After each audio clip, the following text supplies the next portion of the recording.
I'm ready.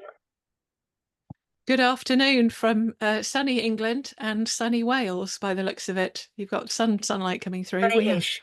We got yes. I was well. It was my husband's just come back from walking the dog, and he said he should have worn shorts and a t-shirt because it's muggy, so it's Very. not particularly bright, but it's muggy. Well, my So wife is I'm in the washing out in a hopeful fashion, so. ah oh, you never know with this country, these countries, do you? It's anyway. Good afternoon from England and Wales. I'm delighted to have Sarah Tanburn with us, with me, mainly because we have met in real life. Sarah's just reminded me it was 12 years ago at a literary festival and a short story competition prize giving.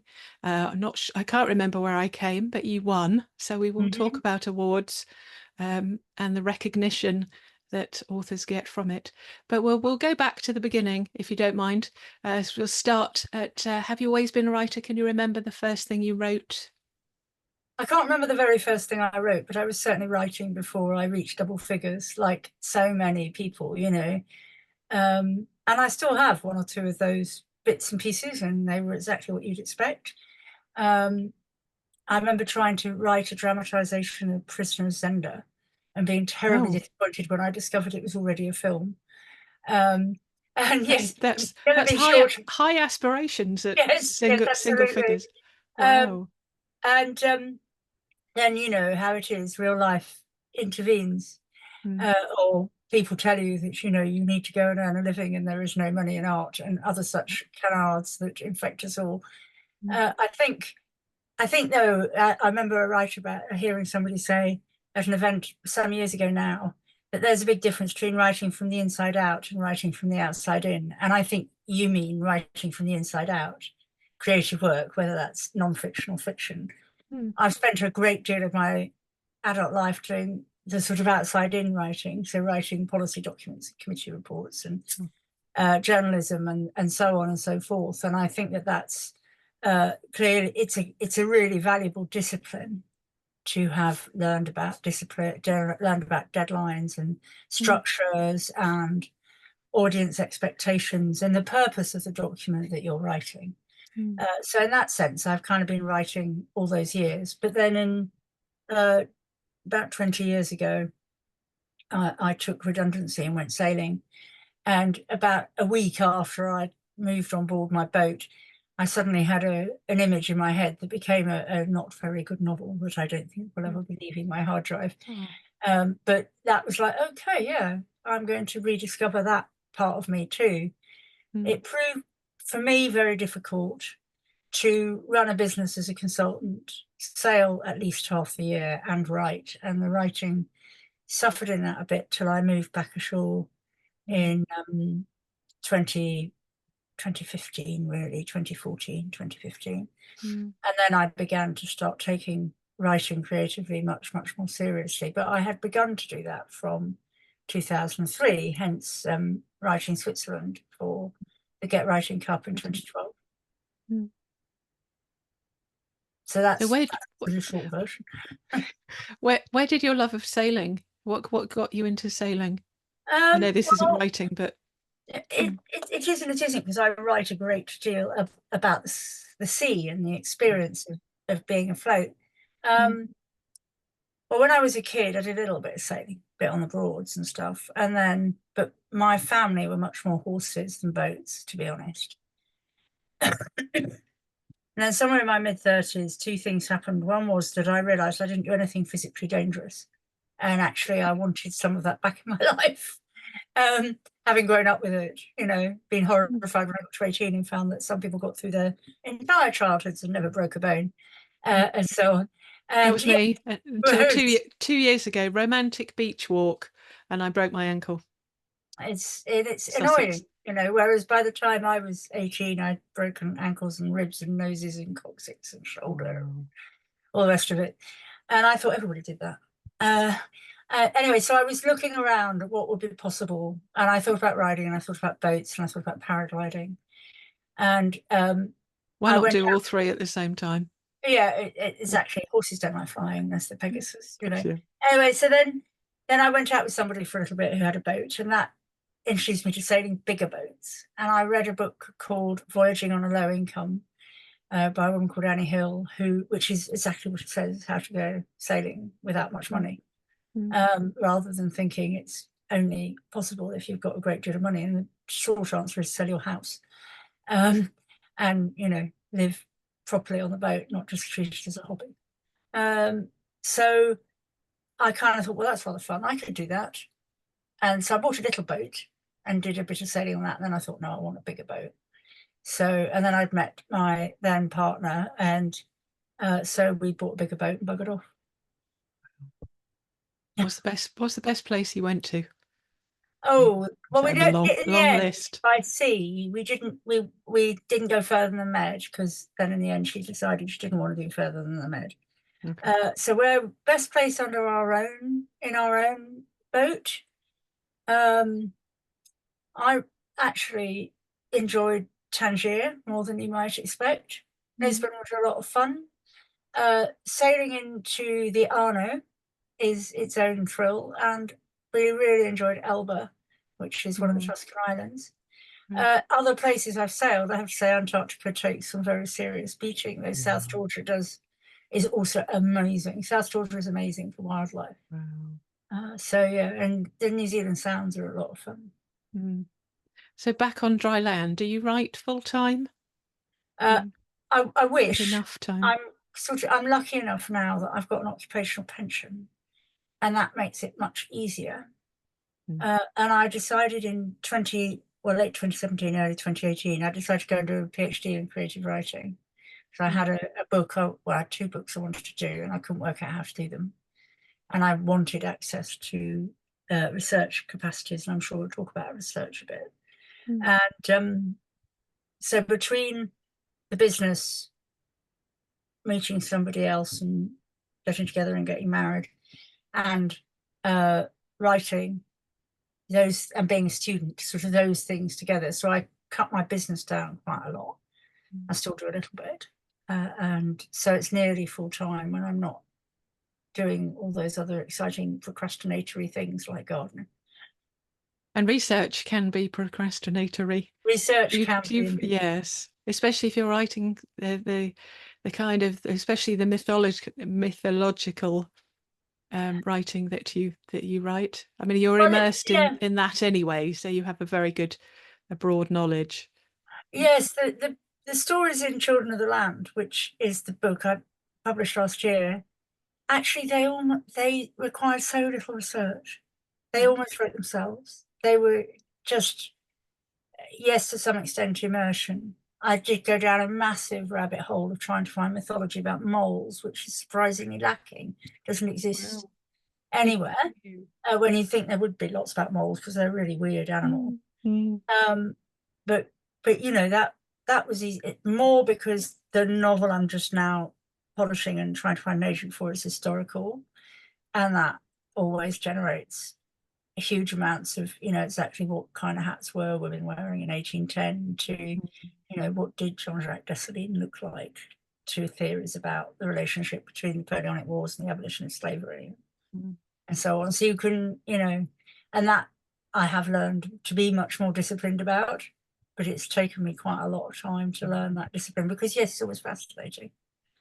Did you find over the years, because obviously 2000 and did you say 2004, 2008 you started serious writing? I really started getting serious. The internet wasn't as vast as it is in modern times. So were there trips to the library? There were trips to the library. When I was still based in East Anglia, I have access to the Cambridge University Library. Handy. So that was quite fun. You know, I could go and wander around in there and see what I could find.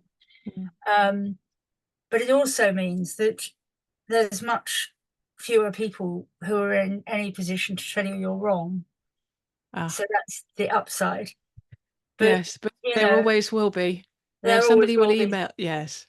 Somebody will always know more about the thing that you wrote than you did, especially if it's historical or it's in any sense technically reliant on something. And there are conventions about it. I mean, science fiction, does your world allow faster than light travel or not? Well, nobody knows how to do it, but it's perfectly accepted convention Absolutely. to do it. Yes.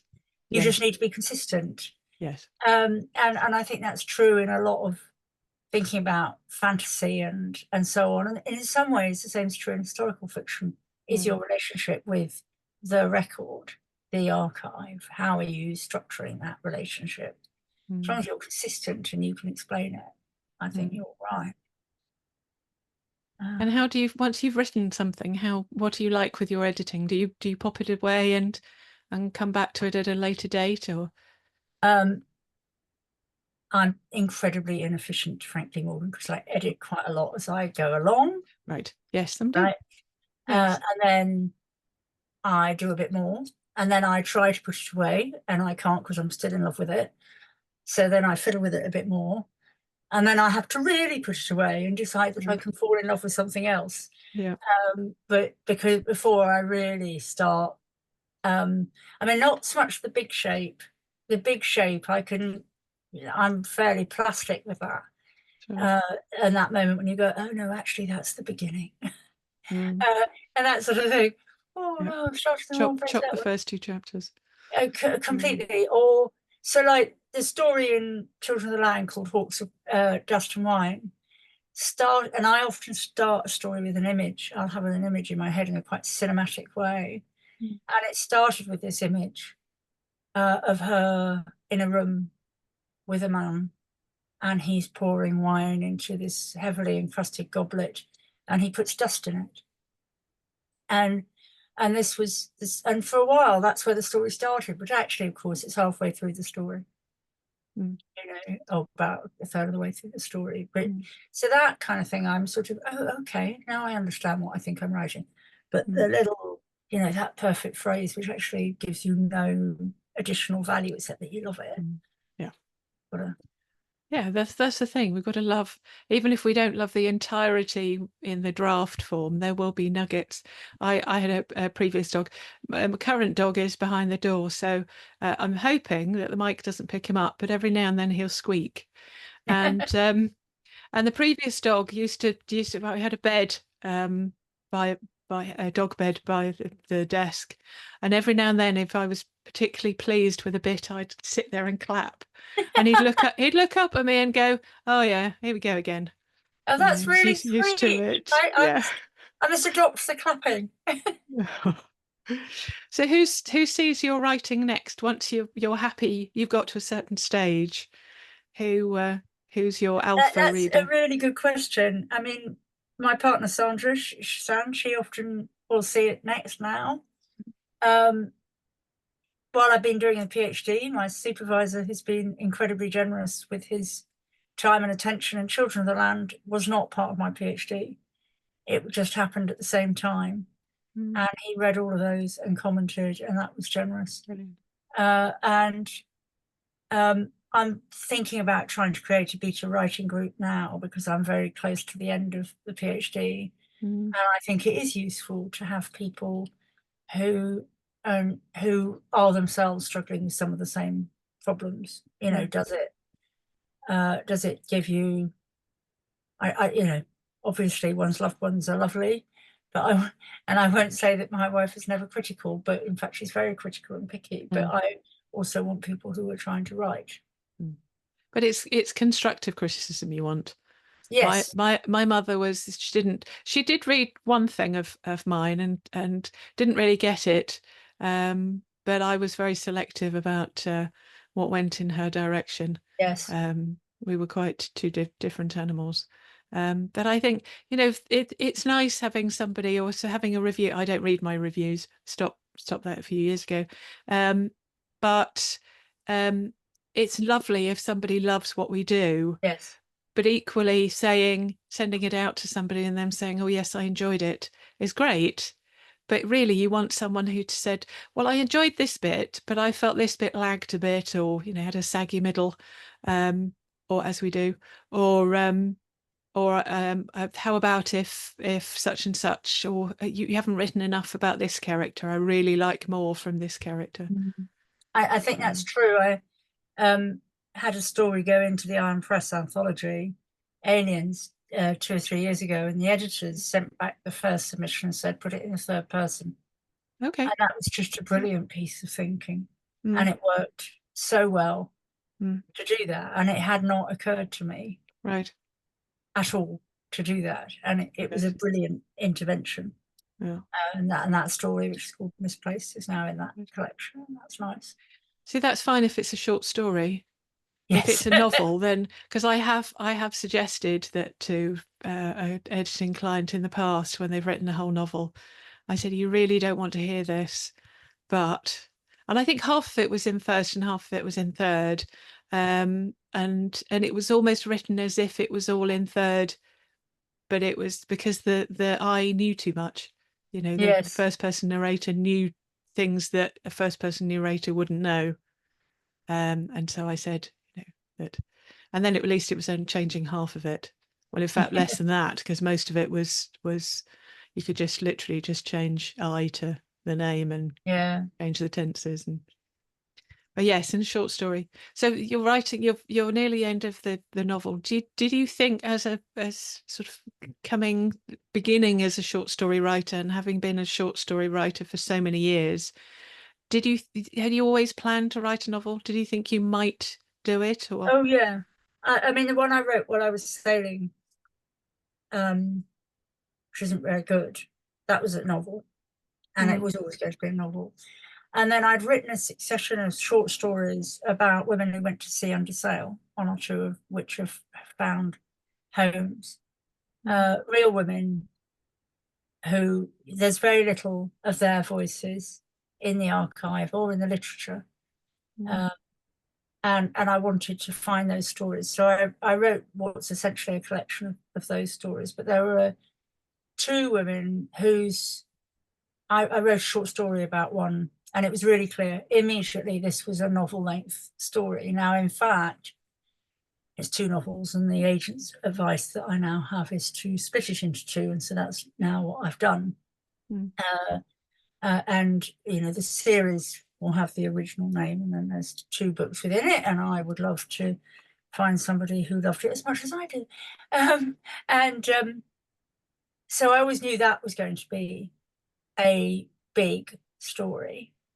It got even bigger than I thought it was going to be. But yeah, and you know, I read a lot of novels. I'm not uncomfortable with the form, and I'm also not known for brevity. So. Right. See, I write short. Well, I started off writing short stories. I had no plan on writing novels, and then I heard about NaNoWriMo, National Novel Writing Month, every November, from the one and only Readers' Day that Northamptonshire Council put on, and we went into different workshops, and somebody mentioned NaNoWriMo. I don't think it had been going 2 or 3 years. So this was back in 2008, 2007, and I thought, oh yes, I can, because I like the fact with short stories. I mean, in flashes and shorts, I wrote each one of those one a day, and so I didn't want to spend, because I'd heard that most writers spend a year writing a novel, which I think is really how long on average, how long it takes. And then I heard about NaNoWriMo and thought, oh yeah, I'll give that a go, and did that 3 times, 3 years in succession. Oh wow!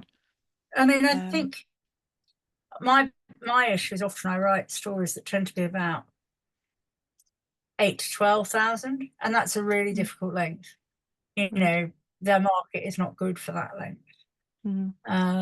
And getting to 3,000 or less, I find quite challenging. Right. To be honest, I want to explore. I want to be baggier. Yes, especially having written it longer. I mean, it's the right way around. You don't want to pad things out. You don't want to have to have written 500 words and you've got to make it 1,500, but it's all complete at 500. Then you don't want to add padding. But yes, it's what do you chop? Yes, it's the and thing. Is it actually 2 short stories? I mean, that's another way of looking at it. Is it 2 people's experience? And what, you know, if you can start thinking like that, then that builds other things. And I like writing short stories. I like the satisfaction of this sort of, you know, Borges somewhere talks about the diamond of the short story. Right. And I do like that. I think it's obviously not impossible, but it's harder to do character well Mm. in a short, unless it's very interior. I mean, I say that and I immediately think of Catherine Mansfield or someone, you know. And Yeah, of she's course, a very dense very dense. writer. And Mm. who is it who wrote Hotel de Lac? Um, Antonio. ugh, But anyway, there are lots of yes. brilliant, especially women, doing exactly that in short stories. Mm. But I, you know, kind of, I'm always a bit more curious. Anita, it's going to Bookshop? bug me now. Yes, that's the one. Yes, Hotel Yeah. de Lac. Yes, I could picture the cover. I Yes, could me just too. couldn't think of Or that. you get Yes, up and get it. couldn't But think of her name. Yeah. yeah, No, so I've I think it's it's its own thing, and I enjoy doing it. mm, I've been so obsessed with the world of the novel that I haven't written much short for a while since I did mm, Children of the Land. And you know, yes, I'm sure it will come back. mm. So presumably, with other than finding homes for your short stories, you haven't had to do a lot of marketing for it. Well, yeah, for the short stories, that's about finding someone who wants to publish such a thing. Mm, Um, for the book, for Children of the Land, in the end, I self-published it because it's very difficult to get a mm, publisher for a collection of novellas, and mm, I have done the marketing for that. mm. And as you know, like every writer, it's like, oh, The really? word torturous comes to mind. Yes, I mean, I was lucky. I got a little grant from the Welsh Books Council to help with the marketing, which meant that I Mm, could set up a website and I could um, do some postcards rather than posters, and I could mm, do a bit nice. of this and that really did help. And yeah, I actually found that I immensely enjoy going into a bookshop and talking to strangers about my Mm, work. That's cool. Bring it mm, on. mm. It's just setting it all up. Yeah, I'm very happy to go anywhere and talk to anyone. Yeah, me It's too. setting Me up. t Yeah, there's something different about doing anything in person than Yeah, online. I mean, when I say it's torturous, it's online. You don't know, because I post about these spotlights. Actually, I post in different. I'm just going through the list with Gail just before you, yeah, and I'm in over 500 Facebook groups, all to do with all book related, and you kind of wonder whether when I post once an hour. I have a nerdy Excel spreadsheet, and I catalogue what I post in which group at any time, and then my electronic friend, who's on mute, so she shouldn't pipe up.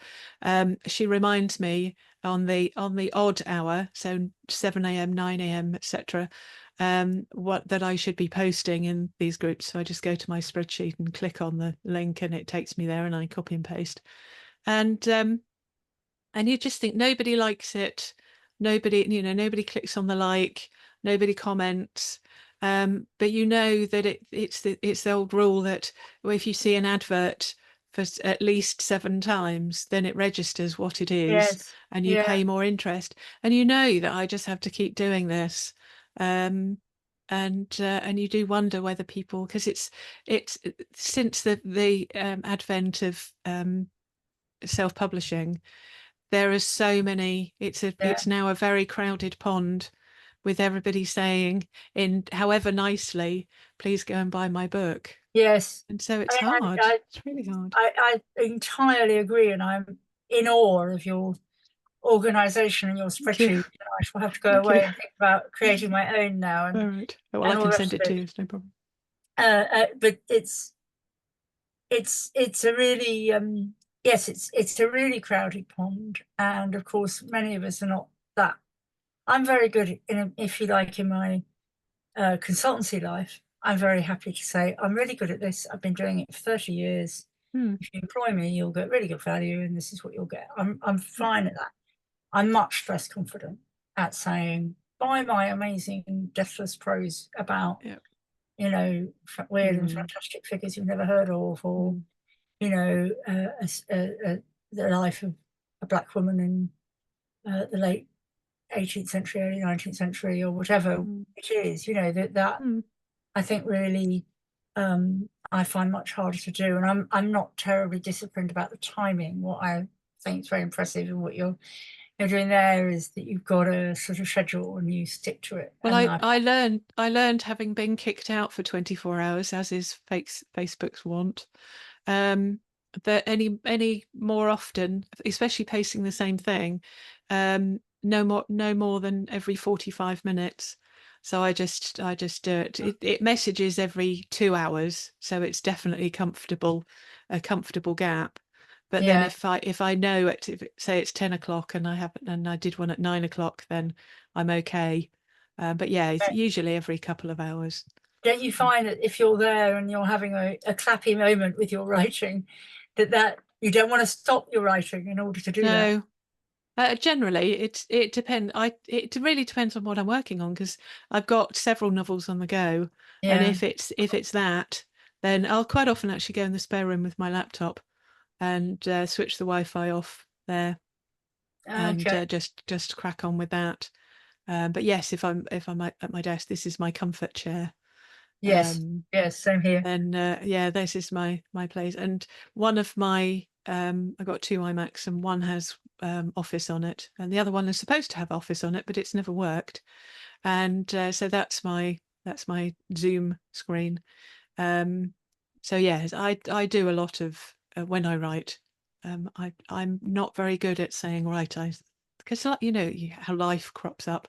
Right, I'm going to spend today writing, and then you get a visitor or email you have to deal with, or some mini crisis, and One you just think, okay, hangover of I'll the do it sailing tomorrow. life for me is very much, I want to use the weather. I want to be in touch with the weather. And Mm, if it is a nice day, I want to go and be in it. mm. And I find Yeah, that terribly distracting. my husband has two bikes, two motorbikes, one fully working and the other one in a shell. So it's an Eric Morecambe bike. So it's got all the right pieces. It's just not necessarily in the right order. Yeah. So it's actually in a lot of the components are in these plastic crates that supermarkets use, Yep. that kind of thing, on shelving. So it's his. Do I sell it as it is, or do I have the fun of putting it all together and then selling it after? I say, well, if it's fun, then put it together and sell it once it's up and running. So that's one of his Yes. projects. But yeah, he's a fair weather. Thankfully, he's a fair weather biker. So as soon Yeah. as it's a nice day and he's got a day off, he'll go out. Yeah. So yeah, totally get that. Mm. Yeah. So when Um, you've finished the novel, and I heard an agent in there. Have you got an agent in mind, or no, this is to do with your course? I've got a little bit of interest, but it's at very early stages. So, Okay. it's just about crossing Oh, well, everything. yes, So absolutely. I finished it as one big novel. I've passed the Viva. I have to do the corrections, which, as always, is just ask anybody who's done a PhD. Head-bangingly annoying. Um, I feel sorry if when I send it back with, apparently I've one of my earlier editing one of my earlier spotlights was Tom Allen, and I was one of his I was his editor at Bloodhound, and he said, and I didn't think you could actually count them up, but I had over 2,000, because it does track changes on Word. And he said when he got it back, there were over 2,000. And I said, but I edit as a reader as well. So if I like something, I'll highlight it and then put in a comment, will be a tick or a smiley face or yeah, love this or something, because you want, as we said earlier on, you want the nice feedback as well as the constructive criticism, yeah, and to know what works, and especially because his was a humorous novel, to know what works and doesn't work. And so he said, I said, oh, I like to think that quite a few of those were nice, rather than, oh, this doesn't work, or but by the time it gets to a publisher, it does, it's all half the talk work's about. done already, because Yeah, they don't accept, in theory, they don't accept books that need so much work. yeah, yeah. Um, well, that it's pretty much there. I got feedback from an agent I pitched to, Mhm. who's not uninterested. We're just still in the Yeah. process, and she said it's too long. You need to cut it in half. Oh, Make it 2 books. yes. So I've done that Mhm. and made it 2 books, and that's now I'm sort of pitching the first one and saying, but there's a sequel already written, kind of thing. And that wasn't too difficult because there was a clear moment where that made sense to split it. Still too quite, 95 and 105,000. So Okay. they're not exactly short even then. No. But And then but then when you get a publisher, they'll want changes anyway. So the agent will suggest changes and the publisher will so then I'm not suggest more going to get changes. So too kind of bogged down now. yes. But the corrections for the PhD are more on the, so when you do a creative PhD, you do the creative project, in this case the book, and then you do you do an essay about it. And it's very common in creative PhDs that most of the corrections are on the essay, and I have had some. So I literally got I'm very close. I think the end of the light, the tunnel is the light is the end of the tunnel, not the oncoming train. Yeah. I'll be glad to get that submitted because it's been really useful to do it as a PhD. And yeah, I want the title, please, and I've done all the work. But actually, I just want that bit of it done. Yeah. And yes, so I'm having I'm sort of sending it off to places. I do quite a lot of reviewing, so that keeps me amused. I enjoy book reviewing, and I have the outline of the next book, which will be another big maritime historical book. I do also need to allow my imagination to fill up with possibilities for short stories. So what kind of reading do you? A Patrick O'Brien? Well, kind of. yes, inevitably. Though when I started this book, I reread the whole series and then put it away, and I haven't looked at it since. Okay. I've referred to it actually in the critical work because you can't write a novel set in Nelson's Navy for shorthand. Though of course Nelson died in 1804 and the wars didn't end until 1815. Without that, but I really, really didn't want to write those books just substituting a woman into them, because much as I love Patrick O'Brien, and he's brilliant on things like the sail handling and on the Admiralty politics and the pre-Waterloo books. He's brilliant on the battles that really happened, but he doesn't acknowledge the presence of women on many of the ships, and there were in various roles. He doesn't acknowledge any of the issues around slavery and the battles that were going on around slavery at the time, or that there were people of colour free men sailing on the ships, and quite possibly not free men, which is a very vexed question for historians. So I love them, but they're not the books I have written. I've written a rather different book. I think most people read similar. Well, some do, some don't. I was going to say that most writers will read books of a similar ilk, and certainly this similar genre, but some don't, in case they pick up things that they might copy. But the chances of doing it, we were talking about this before, I have such a bad memory that I wouldn't remember. If I write something down, like a phrase, I have to write where I've got it from. So I know I don't. Otherwise I'll think I created it. But you know what? If I have read Old Man and the Sea and I've taken something from that influences what I write, really? You have a problem with being influenced by one of the most perfect short novels, absolutely, the 20th century, much as I don't like the individual who wrote it in many ways. Or The Mermaid of Black Conch, for example, is a book that I read and loved. And that sense of taking that kind of very ancient imagery and doing new things with it, I think was a really valuable idea that I took from reading that book. I think that, I read Golden Hill. I don't know if you read Francis Spufford's Golden Hill. It's a wonderful book.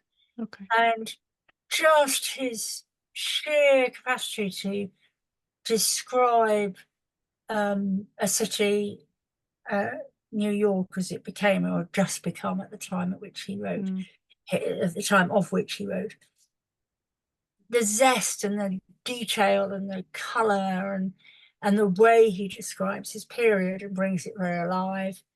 So there are things like that which I would say, really, you've got a problem with learning that?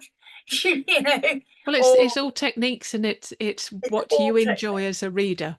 Yes. Nicholas Griffiths has written a wonderful pair of books, Hild and Mennywood, about an 8th century British English, primarily English, Mm.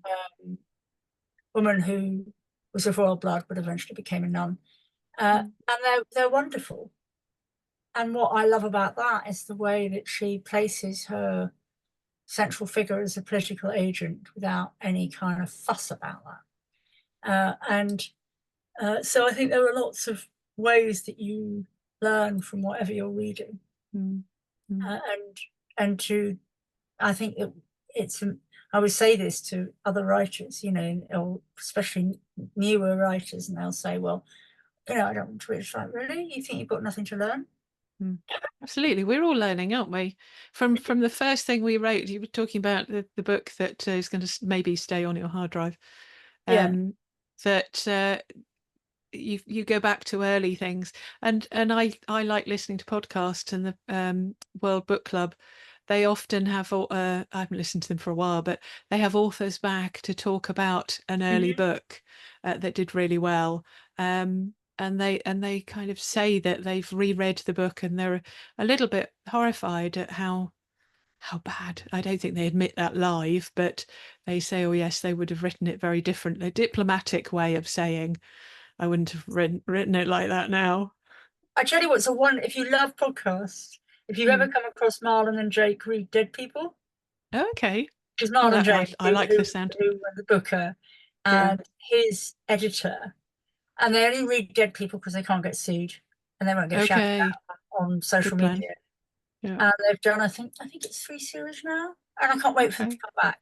They are absolutely bloody wonderful. That sounds like my kind of thing. When I discovered them, I kind of went back and re-listened to the whole lot, and they're just incredibly clever and interesting. And as you know, Marlon James is a great writer, and his editor's a great editor.